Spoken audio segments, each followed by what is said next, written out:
Salut à tous. Donc aujourd'hui on revient pour une nouvelle vidéo, donc c'est ma deuxième vidéo sur ma chaîne. Donc aujourd'hui je voulais aborder un thème un petit peu plus personnel. J'hésitais à le mettre sur YouTube, mais bon, je me suis dit que ça pouvait aider des personnes, surtout ça me fait penser à moi il y a quelques années en arrière quand je cherchais des vidéos sur ce thème-là et que j'en trouvais pas. Ben là justement il y en a beaucoup. C'est vrai que la chirurgie ça a un petit peu évolué en quelques années et c'est un petit peu plus dans les mœurs. Mais je trouve que c'est toujours intéressant d'avoir un avis, puis une expérience différente.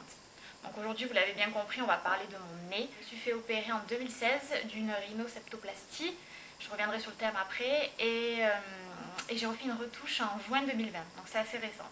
Donc j'ai pris ma petite fiche pour un petit peu m'aider, parce que j'espère que ça va pas être trop long et que je vais pas trop partir même loin dans mes explications, parce que sinon ça va être compliqué. Donc je sais pas si on me voit bien. Parce qu'aujourd'hui il fait très nuageux, donc c'est pas top. Donc alors, une rhinoseptoplastie, donc vous doutez bien que c'est de la chirurgie esthétique, donc j'ai refait faire mon nez. Septoplastie pourquoi? Parce que j'avais la cloison nasale déviée. Mais ça je ne le savais pas au tout début, je l'ai su plus tard grâce à mon chirurgien, permis de ne pas payer complètement la chirurgie. Je vais commencer par le début, pourquoi j'ai fait ça, pourquoi j'ai subi une rhinoplastie. Donc, ce qu'il faut savoir c'est que j'avais un très gros complexe au niveau de mon nez depuis que je suis très jeune. Donc là j'ai 30 ans, donc j'ai fait l'opération en 2016, j'avais 26 ans, donc je ne l'ai pas fait non plus trop jeune. J'ai bien réfléchi, je ne vous dis pas de faire de la chirurgie, mais s'il y a un gros complexe, je trouve que ça peut vraiment aider. Je voulais pas au début faire de la chirurgie, hein, mais bon. Et donc du coup, comme je vous disais, j'avais un très gros complexe. Je pense que ça a commencé en primaire. Déjà, je regardais l'aîné dans les séries. Je sais pas si vous connaissez Margaret Ashley, les trucs comme ça. Lizzie McGuire, je regardais toujours le nez des filles. Enfin, j'étais obsédée par le nez en fait. Déjà, j'étais obsédée par mon nez à moi. Je regardais tous les jours. Mais bon, ça encore, ça allait en primaire. Ça a surtout commencé au collège et au lycée. Au collège, tu commences à avoir des commentaires de gens, enfin des petits collégiens de merde qui te cassent et qui te disent des insultes sur ton nez, donc la piste de ski, enfin la montagne, enfin t'as des trucs assez marrants comme... Mais bon encore, je passais un petit peu au-delà, c'était pas non plus catastrophique, j'avais pas un nez non plus. Et donc je vais un petit peu illustrer la vidéo, donc vous verrez, je vous mettrai une photo de mon nez d'avant par exemple, et de comment il est maintenant, etc. Donc oui, donc ça a commencé un petit peu au collège. Je me souviens déjà, j'avais l'arrêt au milieu, je mettais mes cheveux bien devant pour cacher, pour pas qu'on me voit de profil. Franchement, c'était vraiment un complexe. Je me mettais un peu vers le haut pour qu'on voit plutôt mes narines parce que j'avais quand même un nez qui descendait vers le bas. Donc moi, ce qui me gênait vraiment, c'est que j'avais une bosse et que mon nez, voilà, quand je souriais, ça descendait vraiment vers le bas. Donc il était un peu pointu, enfin crochu, pointu, un peu long, quoi. Après, il était fin. C'était pas gênant en soi, enfin de profil, les gens ils voyaient pas forcément mon nez tout de suite, quoi. C'est surtout moi qui buguais sur ça, mais bon. Après, un complexe, c'est propre à chacun. Il y en a qui vont s'apercevoir de quelque chose, comme d'autres, pas du tout, quoi. Donc voilà, et après au lycée, pareil. Ça a commencé, tous les jours je me regardais, je mettais mon nez sur la bosse, je me disais, s'il n'y avait pas la bosse, ça serait sympa. Je cherchais déjà des vidéos, voir s'il y avait des trucs sur internet, mais il n'y avait pas grand chose encore, c'était pas encore le truc de YouTube de faire des vidéos sur ça. Et donc après je suis allée après le lycée, ça allait un petit peu mieux, j'étais un petit peu moins complexée, je sortais beaucoup et tout. Et après j'ai commencé mon boulot après la fac. Et comme j'ai un boulot où j'ai affaire à du public et où je suis en relation avec beaucoup de personnes et je fais des visites groupées, je fais des visites touristiques à des groupes. Des fois j'ai 45 personnes.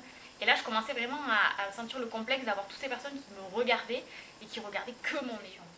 Et donc là je me suis dit non, il faudrait vraiment que je fasse quelque chose pour que je me sente mieux en confiance avec moi-même et que ça peut m'aider pour la suite et même pour mon travail finalement, c'est bête, mais pour prendre confiance en moi, j'arrivais pas à me débloquer de cette situation. Donc ce que j'ai fait, c'est que j'ai commencé à regarder des vidéos sur YouTube, je suis tombée sur une vidéo qui à l'époque, c'était une des seules à avoir fait une vidéo comme ça, c'était la vidéo de Noémie Makeup Touch, je sais pas si vous connaissez. C'est comme ça que j'ai connu sa chaîne d'ailleurs. Et donc elle m'a beaucoup aidée. J'ai trouvé ça intéressant d'avoir vraiment une personne qui décrit dans tous les détails, tout vraiment, qui décrit l'opération vraiment très détaillé de tout ce qui s'est passé par étapes. Et ça m'a beaucoup aidée. Parce que moi, il faut savoir que j'ai une phobie. C'est la phobie de pas bien respirer, de s'étrangler, tout ça. Et je savais que dans cette opération, j'aurais forcément des mèches dans le nez. Et ça me stressait énormément. Et bon, elle a décrit, elle a dit que c'était horrible, hein, donc oui, ça a été horrible, ça je vous le dirai par la suite parce que je vais tout vous raconter. Mais oui, mais j'ai quand même réussi à sauter le pas parce que ça m'a rassurée. Et puis de voir le résultat d'une personne, de se dire que c'est bien, que ça fait naturel et qu'après on peut que se sentir mieux, même si voilà, on sera toujours. Je pense que c'est psychologique, on aura toujours un truc sur notre nez, mais bon, ça c'est pas grave. Donc je suis allée un peu me renseigner, j'ai pris rendez-vous avec un chirurgien donc en 2015. Ouais, en 2015 j'ai pris un rendez-vous chez un chirurgien. Donc comment j'ai trouvé mon chirurgien? Moi j'habite vers Marseille. C'est un chirurgien qui est basé à Marseille. J'avais cherché sur internet, j'avais vu une fille qui s'était fait opérer dans ma région, et le résultat était sympa. Et je m'étais dit, bon, ben, je vais aller demander à mon docteur traitant, mon médecin traitant, s'il connaît, s'il a des noms à me donner dans la région qui sont de bons chirurgiens. Donc il m'avait cité donc ce chirurgien-là. Donc je ne vais pas te dire le nom et je ne vais pas le noter en barre d'infos, mais si vous voulez le savoir, vous êtes de la région, vous êtes intéressé, je vous le dirai en commentaire et j'effacerai le commentaire par la suite ou en message privé sur Messenger ou autre, il n'y a pas de souci. En message privé sur Instagram, il n'y a pas de souci, je vous le dirai. Donc oui, donc il m'a cité ce chirurgien, donc ça a été l'occasion. En plus, il avait un site. Voilà, c'est pas difficile à trouver, je pense. Hein. C'est un des seuls qui a un site internet où il y avait des avant-après. C'est vrai que ça donne plus envie de te dire, bon, il est connu, il est dans la profession, il opère à plusieurs endroits en plus de ça. Donc je suis pris rendez-vous avec ce chirurgien-là. Donc pris rendez-vous, j'étais très stressée, je me rappelle. Donc je crois que c'était vers novembre ou 2015, un truc comme ça. Donc je suis allée le voir. Donc j'ai payé le premier rendez-vous, la consultation. Je crois qu'elle était avec 70 €. Et donc il a regardé mon nez et il m'a dit bon bah oui, on va réduire la bosse, donc je vais devoir casser l'os et remonter la pointe. Mais il m'a dit je pense que vous avez une déviation nasale parce que quand je regarde, quand il m'a consulté, il a vu que à l'intérieur, ma cloison elle était déviée. Et il m'a demandé si j'avais des difficultés à respirer des fois. C'est vrai que j'ai toujours eu un petit peu de difficulté à respirer quand je faisais du sport. Même je me sens souvent, je respire beaucoup de la bouche et pas trop du nez, donc il y avait un souci déjà à ce niveau-là. Donc il m'a dit, voilà, l'opération elle est dans les 4 000 € à peu près. Je crois que c'était 3 500 à 4 000 €, je ne me rappelle plus exactement le prix. Et il m'a dit, allez faire une radio et on se revoit 2 semaines après. Et selon la radio, on voit le prix, on voit si vous avez droit à une partie remboursée, etc. Parce qu'au final, je n'étais pas obligée d'aller voir un chirurgien esthétique, je pouvais aller très bien voir un ORL. Donc c'est ce que j'ai fait. Donc il m'avait donné une date pour le revoir, pour faire la simulation sur son logiciel pour voir le nez comment il était, et aussi pour une date pour l'opération qui était le 3 février 2016. Donc j'avais dit ok, il m'avait dit ça vous laisse le temps de réfléchir, etc. Donc j'ai dit ok. Donc on s'est revus donc 2 semaines après, j'ai fait ma radio et ma radio disait bien que j'avais une déviation nasale. Donc il m'avait fait un dessin en fait à l'intérieur de mon nez, ça ne voyait pas forcément à l'extérieur, vous allez voir, je vais vous mettre des photos de face. Mon nez vraiment, on voyait hop, ça faisait comme ça et ça redescendait vers le bas. Donc j'avais vraiment une déviation. Donc il m'a dit que oui, c'était pris en charge, pratiquement plus que la moitié était pris en charge. Donc je me souviens sur l'opération qui coûtait, comme je vous ai dit, de 3 500 à 4 000, je me souviens plus exactement, j'ai payé que 1 200. Et sur le tout, je crois que j'ai peut-être payé 600 € de frais de clinique. Mais voilà, j'ai pas payé plus que ça. Et après tous les rendez-vous qui étaient par la suite, parce qu'il faut savoir qu'on a un rendez-vous sur un an après, tous les 2 mois, 3 mois, 6 mois, j'ai pas payé. Jusqu'à cette année, donc 4 ans après 2020, où je n'ai pas non plus payé ma retouche et ni les rendez-vous que j'ai eu par la suite et ni les rendez-vous que j'ai eu avant.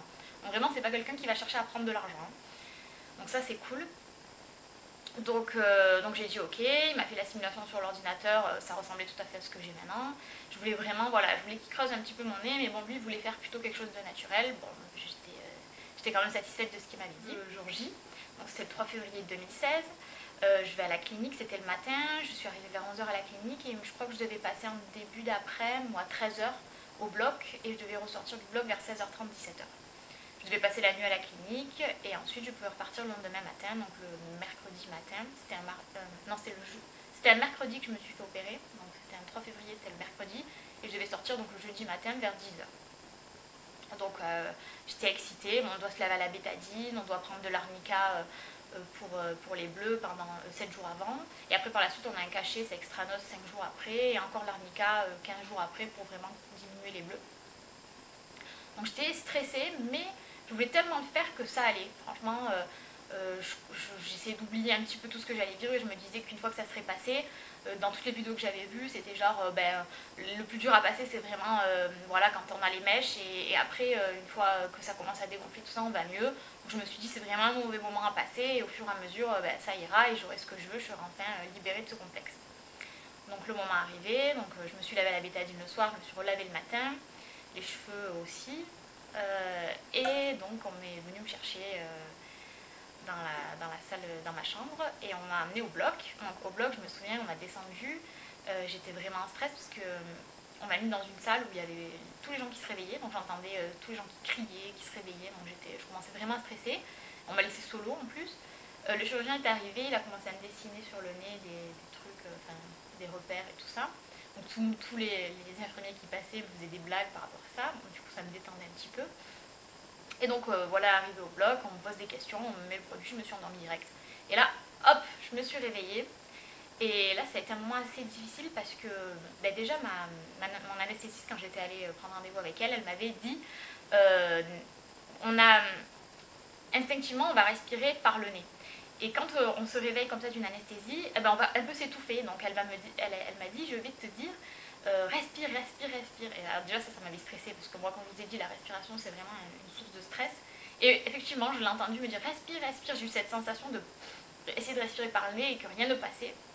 Et donc j'ai respiré par la bouche. Et là j'ai commencé à me réveiller, mais j'étais vraiment dans le coltard. L'anesthésie elle est assez lourde. Je crois qu'on a à peu près 2 heures d'opération, un truc comme ça. Ouais, j'étais vraiment pas bien. Faut savoir que moi la première fois que je me suis opérée c'était pour les dents de sagesse et j'avais très très mal réagi à l'anesthésie, j'avais vomi et tout. Donc j'avais dit d'essayer de me mettre des produits qui me fassent pas vomir parce qu'en plus si je respire pas et que je commence à vomir c'est bon je meurs. Donc oui non j'ai pas eu de mal au cœur mais j'étais vraiment pas bien, c'est normal. Puis je sentais un poids sur mon visage. Puis j'avais des mèches, donc j'arrivais pas à respirer du nez, je respirais de la bouche très difficilement, parce qu'on a mal à la gorge, ils vous mettent des tuyaux pour respirer, enfin bref. Et je sentais aussi, parce qu'on m'avait, du coup pour me remonter la pointe, on m'a cassé l'os qui est là. Et du coup j'avais l'impression que sous ma lèvre, j'avais un bout de coton, enfin un papier. Je sentais vraiment un gonflement à ce niveau-là et ça me gênait. Donc je suis restée très très longtemps dans la salle de réveil, je regardais l'heure, je me rappelle j'avais l'horloge en face de moi. Ça me stressait. Et je regardais l'heure, je fais pourquoi ils me remontent pas dans ma chambre, ça fait 1 heure que je suis là et tout. Et donc enfin quand on m'a remonté dans ma chambre, il y avait mes parents et ma soeur, je me rappelle, ils m'ont regardé avec des yeux, voilà la tête que j'avais, c'était horrible. J'avais déjà des bleus qui étaient sortis, enfin bref, ça c'est vraiment quand je suis revenue de l'opération, hein, j'en chiais vraiment. Parce que moi je marque assez vite, donc ouais, donc j'en chiais. Donc je suis revenue, j'étais très mal, j'arrêtais pas de dire que je regrettais d'avoir fait ça, je me sentais pas bien, j'arrivais pas bien à respirer, j'étais vraiment pas bien. J'avais même dit à ma soeur enlève-moi le bout de papier que j'ai sous ma lèvre s'il te plaît, mais j'avais rien en fait, c'est juste que j'étais gonflée. Enfin, horrible. Puis il est arrivé le soir quoi, on m'a dit... en plus j'avais la bouche pâteuse parce que je pouvais pas boire, il fallait que j'attende, donc j'ai pu un peu boire après, mais j'arrivais pas à avaler, enfin bref, c'était horrible. Je pense cette partie-là de l'opération, pour moi, ça a vraiment été un traumatisme, vraiment, et je l'ai encore aujourd'hui. D'ailleurs, je vais vous expliquer pourquoi je fais une retouche aussi tard. C'est parce que vraiment, j'avais peur, et voilà. Donc ma mère est restée avec moi la nuit, et j'arrivais pas à dormir, j'avais trop peur de m'endormir et de me réveiller, de m'étouffer, en fait. Donc on a demandé aux infirmières qu'elles me mettent quelque chose pour me shooter un petit peu et que je puisse dormir. Donc c'est ce qu'elles ont fait. Donc vraiment là, je me suis endormie, j'ai dormi toute la nuit. J'avais l'impression que je respirais d'une narine alors que pas du tout, j'ai complètement déliré. J'ai l'impression de voir les infirmières qui tournaient autour de moi, vraiment, j'ai déliré. Hein. Ils m'ont donné une dose assez forte, je pense. C'était assez drôle. Donc le matin, je me suis réveillée, j'étais un petit peu mieux déjà. On m'a donné à manger, mais bon, je pouvais rien avaler, j'ai juste mangé une compote. Et donc le chirurgien était passé la nuit pour me dire aussi que ça s'était bien passé, tout ça. Donc ça déjà c'était cool. Et il m'avait dit qu'il m'enlevait les mèches donc le lundi d'après. Donc on était le mercredi soir, il m'avait dit le lundi d'après. Et moi j'avais dit non, c'est pas possible, je peux pas garder ces mèches là tout ce temps. J'avais vu sur des vidéos que des fois ils enlevaient le lendemain ou 2 jours après. Et donc il m'a dit bon ben essayez de passer vendredi, entre 2 opérations je viendrai vous les enlever. Donc le vendredi. Donc on était le jeudi matin, il me restait plus qu'une journée et demie à tenir avec mes mèches. Donc ça va, ça me rassurait. Donc je suis rentrée chez moi, l'après-midi pareil, horrible, j'ai repris, il m'avait donné des cachets un petit peu pour me shooter, j'avais repris, j'avais dormi, j'avais déliré encore chez moi, mais j'avais dormi. Et donc arrive le vendredi matin, enfin enlever les mèches. Donc on m'avait dit que les mèches, enfin tout ce que j'avais vu sur internet que c'était horrible, qu'on te retirait, on te voyait qu'on te retirait tout le cerveau parce que les mèches en fait elles montent super haut, ça te bloque tout, ça te bloque jusqu'à la gorge, tu peux pas manger. Je crois qu'en 3 jours, en 2 jours et demi j'avais maigri genre 4 kilos, enfin le truc improbable. Et tellement qu'ils me les enlèvent que la douleur, j'en avais un peu rien à faire, donc j'étais là, allez, enlevez-les. Donc il m'a tiré, en fait on dirait un gros tampon là dégueulasse plein de sang qui vous enlève. Il a tiré, il m'a enlevé les 2 côtés et là ça a été la libération. J'ai senti que je pouvais à nouveau respirer, même si c'était un peu bouché, mais là j'avais plus ce blocage que j'avais, on aurait dit que ça me bloquait la gorge, enfin bref.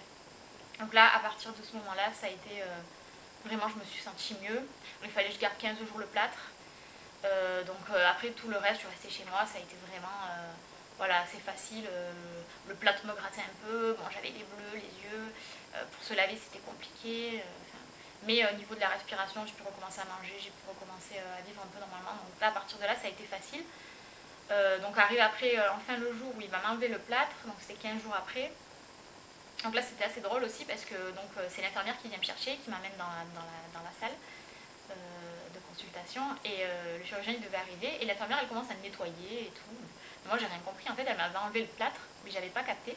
Il y avait ma soeur et ma mère et qui me regardent avec des grands yeux comme ça et je le regarde, je fais qu'est-ce qu'il y a? J'ai plus le plâtre et elle me dit oui t'as plus le plâtre et tout.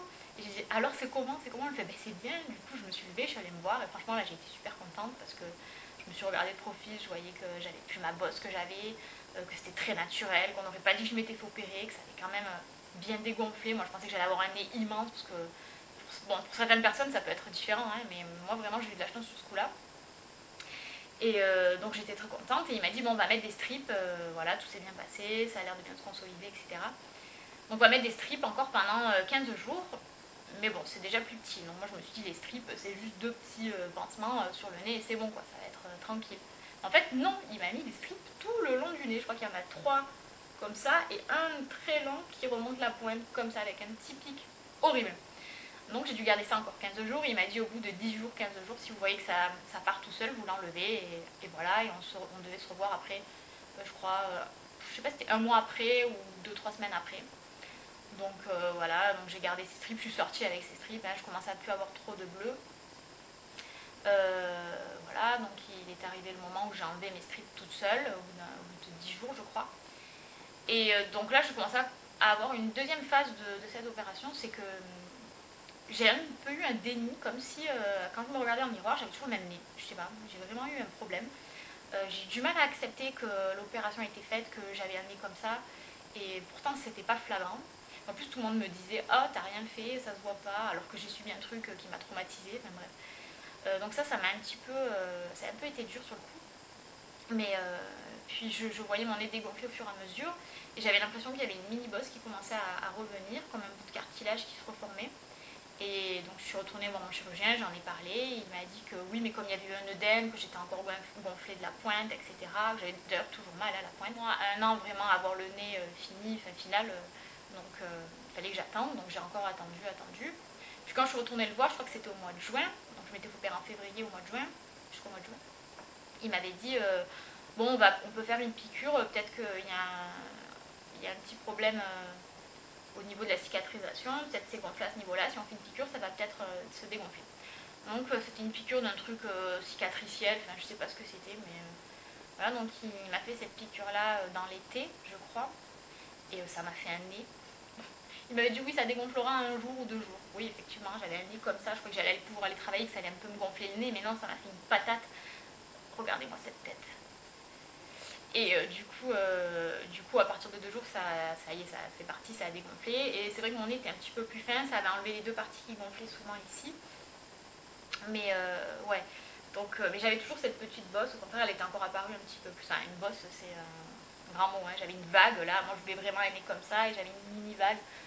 Voilà, donc si je vous montre mon nez, vous voyez. Bon, bref. Et donc, j'ai laissé passer en fait presque un an, parce que je me suis dit, bon, on va attendre vraiment, parce qu'il m'avait dit qu'on pourrait peut-être refaire une retouche si vraiment ça me gênait, que c'était juste, voilà, donc presque un an après, donc genre peut-être vers le mois de février d'après, donc on était en 2017. je suis retournée et il m'a dit bah oui que du coup bon ma pointe elle était un petit peu redescendue aussi et j'avais cette petite bosse là. Voilà, il m'a dit si vous voulez on fait une retouche, bon, pas pendant l'été parce que c'est pas bon, le nez va gonfler etc. Mais à la rentrée si vous voulez on peut prévoir ça, je le fais en ambulatoire, il n'y aura pas de mèche. Voilà, je vous ouvre, hop je lime, je remonte un petit peu la pointe et c'est fini. Donc moi j'ai dit ok, pas de souci, moi je veux bien me faire, comme ça moi vraiment jusqu'au bout j'aurai vraiment le nez que je veux, hein, quitte à être complexé d'un truc encore nouveau qui apparaît sur mon nez, c'est bon. Je vais faire la retouche et que à chaque fois que j'avais un rendez-vous prévu, il se passait un truc. Genre comme si je devais pas faire cette opération. Et ça c'est arrivé jusqu'à 2020. Donc vous imaginez de 2017 à 2020, je n'ai pas réussi à faire la retouche parce qu'à chaque fois que j'avais un rendez-vous, il y avait un souci. Donc le premier souci qu'il y a eu en 2017, c'est que je suis tombée malade, j'ai eu une grippe, j'étais partie en voyage et j'ai eu un gros rhume avec de la fièvre et tout. Et quand je suis revenue le jour d'opération, c'était une semaine après, j'étais encore prise du nez. Et il m'a dit non, je ne peux pas vous opérer avec le nez pris comme ça, c'est pas possible. Donc on va reporter l'opération, même si c'était qu'un petit truc, c'était très rapide, enfin bref. Et donc on a reporté en janvier 2018. Donc on arrive en janvier 2018, une semaine avant, la clinique m'appelle pour me dire eh ben, en fait non, on ne pourra pas vous opérer parce que le chirurgien a eu un décès dans sa famille et il est arrêté pendant un mois. Donc on vous rappellera quand il reviendra pour trouver un autre rendez-vous. Donc déjà deuxième opération, deuxième retouche annulée. Donc je retourne le voir, je crois que c'était pareil vers mai ou juin 2018. On reprend un rendez-vous du coup pour cette retouche après les vacances d'été, donc c'était en octobre je crois 2018. Arrive octobre 2018, qu'est-ce qui arrive? Encore moi. Alors est-ce que moi-même je m'inflige des maladies parce que je suis tellement stressée que y a quelque chose qui ressort et qui se forme en moi, j'en sais rien. Donc j'ai eu une infection urinaire qui est montée dans les reins. Donc là, pareil, il m'a dit je peux pas toucher le nez, les cartilages, vous avez, si vous prenez, je prenais des antibiotiques, donc c'était pas bon du tout pour l'opération. Donc pareil, on la reporte en... Non, alors on l'a pas reportée, moi j'ai attendu, j'ai dit c'est pas possible, j'en ai marre. Donc après en plus j'ai aménagé avec mon copain en novembre.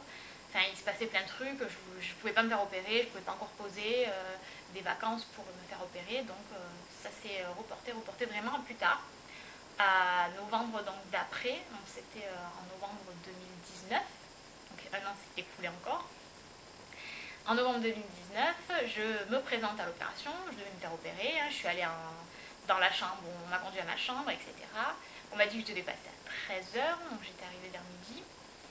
Et j'attends. Et là, j'ai commencé à attendre, et à attendre, et à attendre.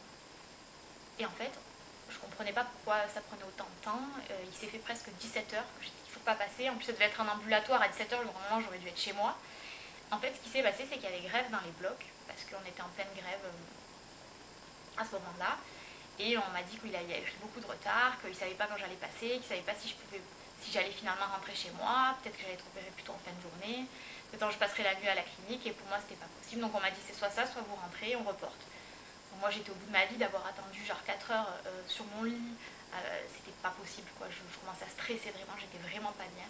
Je me suis dit c'est pas possible cette opération, je la ferai jamais. Et donc je suis partie et on avait repris un rendez-vous donc en janvier 2020, donc c'était le 10 janvier 2020.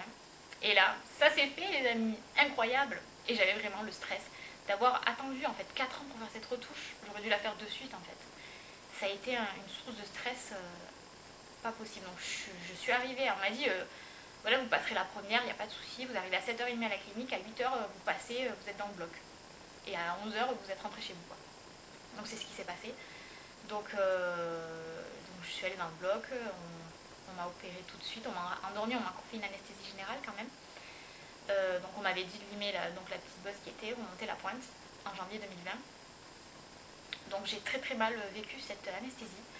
J'ai été très très mal pendant les 15 jours qui ont suivi, j'avais des vertiges, j'avais très très mal aux yeux, enfin j'ai très mal réagi à l'anesthésie. Pourtant j'avais dit de me refaire la même chose que la dernière fois, mais bon, c'était pas le même anesthésiste, donc je sais pas. Et donc j'avais des strips, en fait j'avais pas de plâtre, hein, c'était juste des strips, les mêmes strips qu'il m'avait mis la première fois qu'il m'avait opéré. Donc j'ai dû garder ça pendant 15 jours. Au bout de 15 jours, il m'a enlevé les strips. J'ai pu voir le résultat, bon c'était minime en fait, hein. Il m'avait juste un peu remonté, c'était pas flagrant, il avait pas slimé. Donc bon, je me suis dit j'ai quand même un résultat naturel, c'est cool. J'avais demandé d'un peu plus se gratter, limer pour que vraiment mon nez soit un petit peu en pompette. Mais bon, il a pas trop fait, donc c'est pas grave. C'était gratuit, donc une retouche, j'avais rien payé depuis, donc j'avais pas trop mon mot à dire je pense. Et donc il m'a enlevé les strips et il me dit qu'il fallait quand même que j'essaye de les remettre toute seule, donc il m'a montré comment les mettre le plus possible, donc la nuit et la journée quand si je restais chez moi. Donc je suis encore restée chez moi, donc encore une semaine. Donc je suis restée chez moi encore une semaine, donc je me mettais les strips toute seule. Au fur et à mesure que mon nez redégonflait, la petite bosse en fait, qui devait me limer, elle était encore là, quoi. Et elle est encore là en fait. Donc c'est vrai que sur le coup je l'ai un peu mal vécu parce que j'ai beaucoup souffert, plus que la première fois finalement presque, parce que j'ai eu vraiment du mal, l'anesthésie j'ai vraiment eu du mal. Donc j'avais cette petite bosse minime, donc je l'ai toujours. Voilà, vous voyez, c'est tout petit, mais c'est pas fou. Donc voilà, c'est pas fou, hein. Je veux dire, mon nez il est pas gros. Par contre, la pointe a bien été remontée, mais bon. Écoutez, normalement je devais le revoir, mais bon, comme on est en confinement, ça a été annulé mon rendez-vous. Donc je vais prendre rendez-vous en juin avec lui, voir pourquoi. En fait, j'ai toujours cette petite vague là qui devait m'enlever.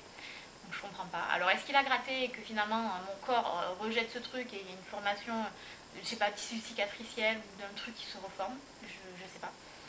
Donc je vais voir avec lui. Bon, je me referai pas opérer parce que je suis quand même satisfaite de ce que j'ai. Mais peut-être voir avec lui s'il n'y a pas des petites injections à faire d'acide hyaluronique. J'ai vu que ça se faisait au niveau des creux. Voilà. Donc en gros, je vous ai un peu tout raconté de mon opération. J'ai peut-être oublié des choses. Je vais regarder sur ma petite fiche que j'ai mon but. C'est vrai que j'aurais aimé avoir un plus petit nez et que c'est difficile quand même de s'accepter, même si mon nez il est bien et que comparé à avant, il faut que je sois contente et qu'il faut que j'accepte ce que j'ai maintenant. J'ai plus complexe de me mettre de profil, quand les gens me regardent, pour les photos c'est plus facile.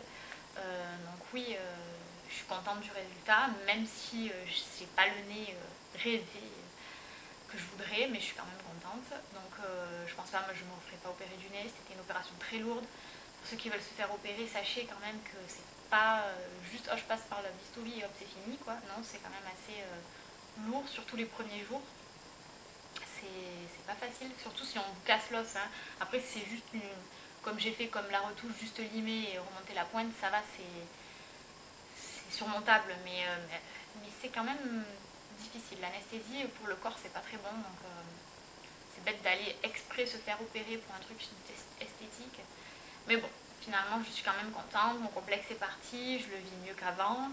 Je suis plus autant obsédée par mon nez qu'avant, même si j'ai quand même une obsession sur les nez. Mais voilà, je pense avoir fait le tour. Si vous avez d'autres questions plus précises sur l'opération, si vous voulez savoir le nom de mon chirurgien, je vous le dirai. Il n'y a pas de souci. En tout cas, j'espère que ça vous a plu. Dites-moi si vous êtes déjà fait opérer, si vous comptez vous le faire, si vous avez un complexe. Moi, personnellement, c'était vraiment mon plus gros complexe, c'était le nez. Après, je sais qu'il y en a d'autres complexes. On n'est pas parfait, quoi. Je pense qu'il faut quand même s'accepter. Mais si on peut avoir un petit peu d'aide, c'est pas plus mal. Donc voilà, j'espère que cette vidéo vous a plu. On se retrouve pour une prochaine vidéo bientôt. Bye!